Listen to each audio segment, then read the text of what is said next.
Okay, guys, welcome back to Caveman Coding. Last episode, we talked about print statements, and we're going to add on these Python basics by talking about variables. Okay, so what we're going to do about variables here. So right now we just have a simple print statement here.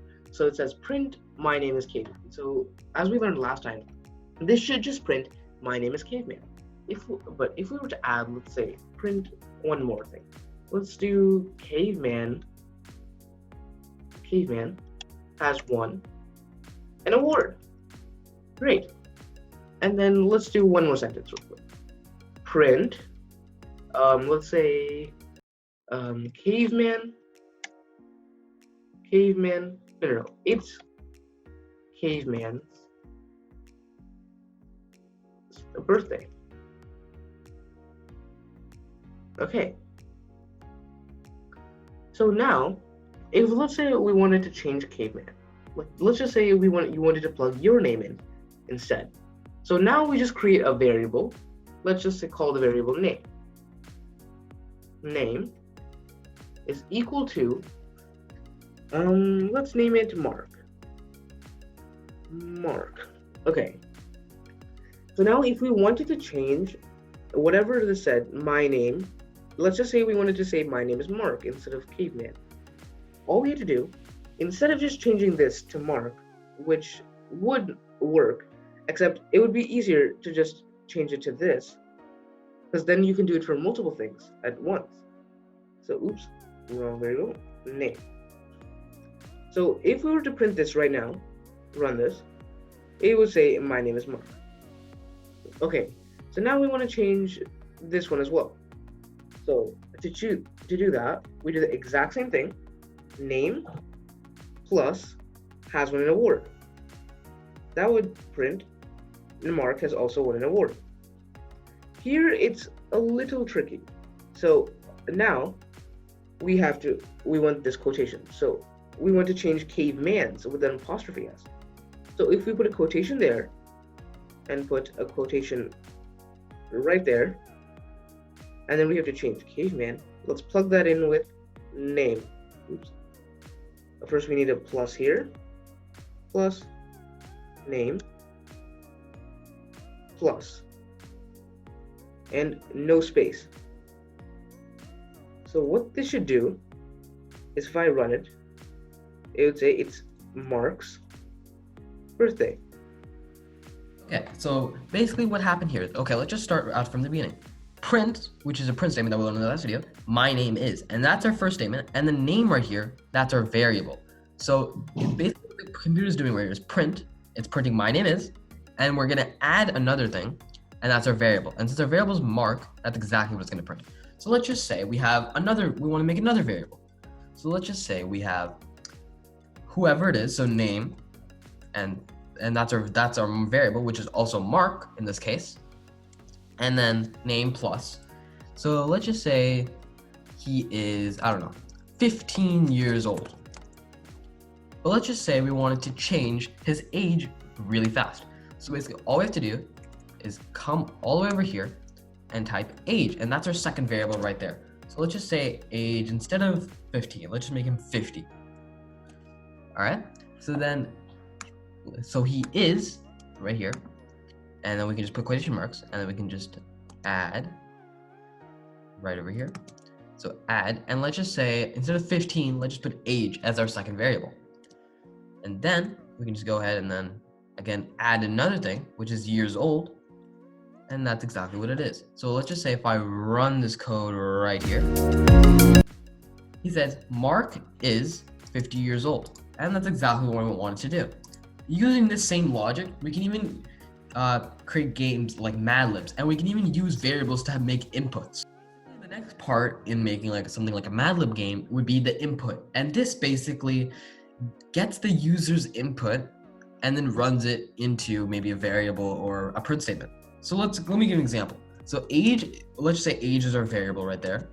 And then the way we do inputs is we just simply type an input right there, use the parentheses, and then enter a number there. And then we do semicolons right there so that the user knows where to type in their input.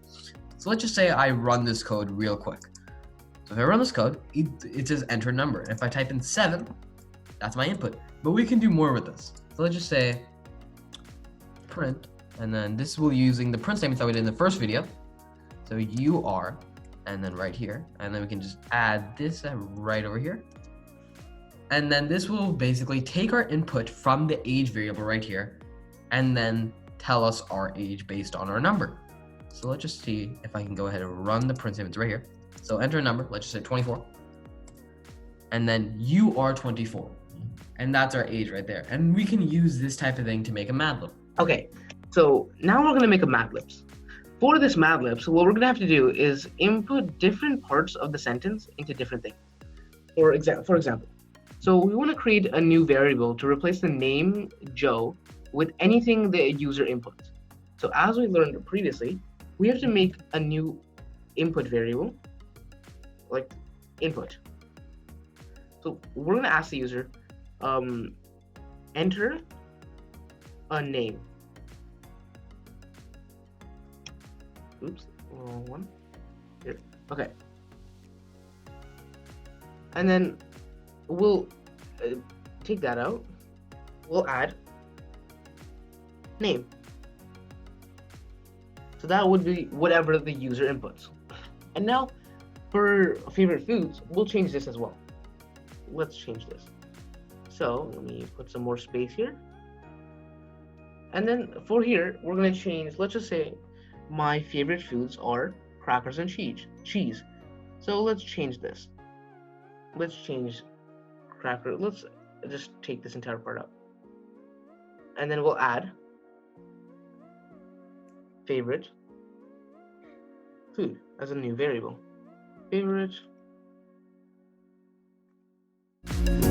And I put this underscore here because you can only have one word variables.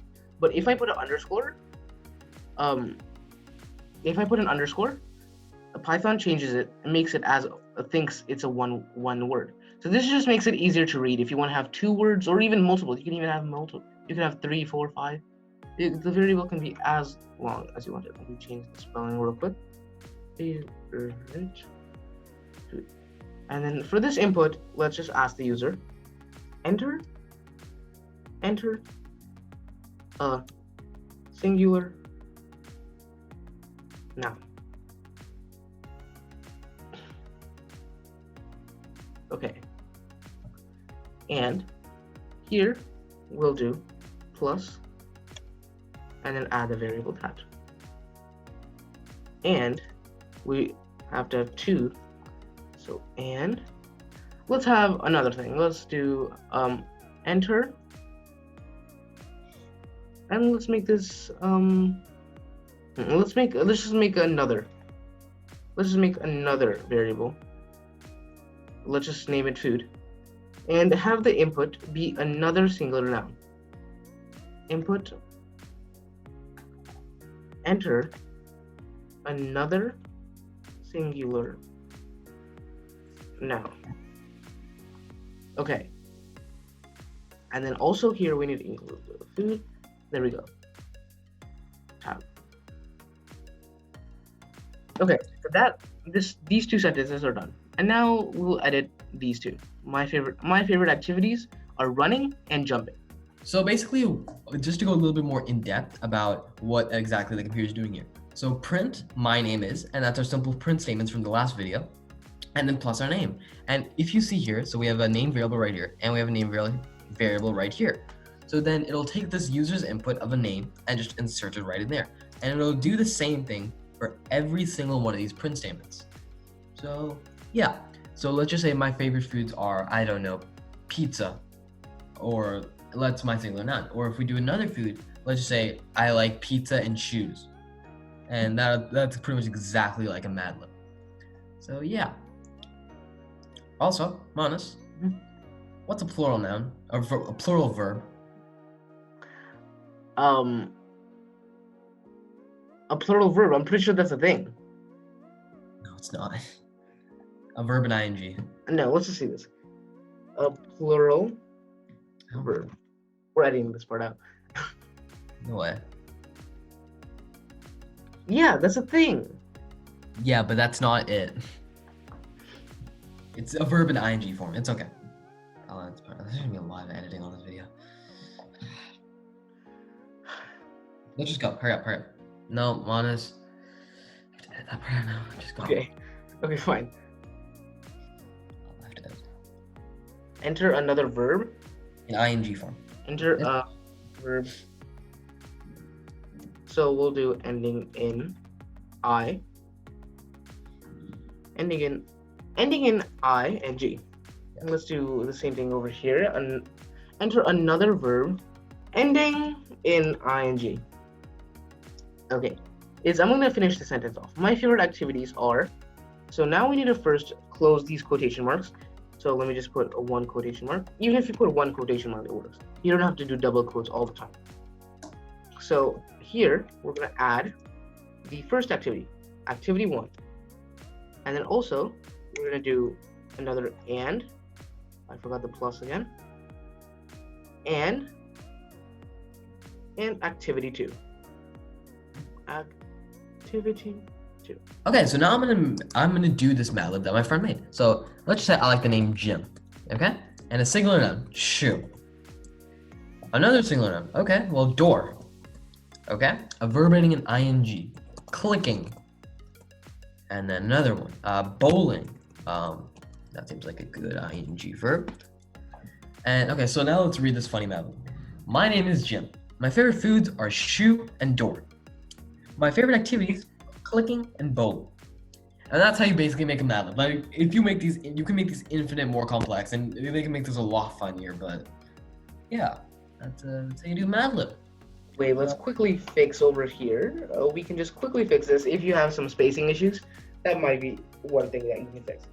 Yeah, we usually when we run these long codes, we use space errors or semicolon errors, something like that.